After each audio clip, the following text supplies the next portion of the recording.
नमस्ते, प्रणाम, राधे राधे। आई जाए वो प्यारा सा गीत लेके आयल बनी, अच्छा लगी प्लीज़ लाइक सब्सक्राइब शेयर कर जाओ और कमेंट में बताइए जाए कि हमारे गीत रउआ सबके कैसा लागल बा। आई जा सुनल जाओ।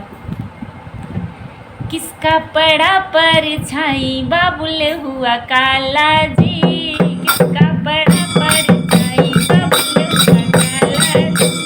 बाबा भिगोरे या भिगोरे, बाबा भिगोरे या भिगोरे, हम गोरे सैया गोरे बाबुल हुआ काला जी, हम गोरे सैया गोरे बाबुल हुआ काला जी।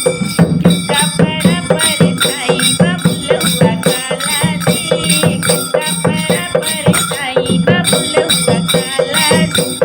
चाचा भिगोरे चाची भिगोरे, चाचा भिगोरे चाची भिगोरे, हम गोरे सैया गोरे बाबुल हुआ काला जी, हम गोरे सैया गोरे बाबुल हुआ काला जी।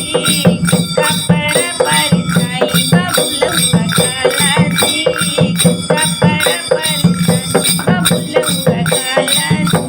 फुआ भिगोरे फूफा भिगोरे, फुआ भिगोरे फूफा भिगोरे, हम गोरे सैया गोरे बाबुल हुआ काला जी, हम गोरे सैया गोरे बाबुल हुआ काला जी। किसका पड़ा परछाई बाबुल हुआ काला जी, किसका पड़ा परछाई बाबुल हुआ काला जी। नाना भिगोरे नानी भिगोरे, नाना भिगोरे नानी भिगोरे, मामा गोरे मामी गोरे बाबुल हुआ काला जी, मामा गोरे मामी गोरे बाबुल हुआ काला जी। किसका पड़ा परछाई बाबुल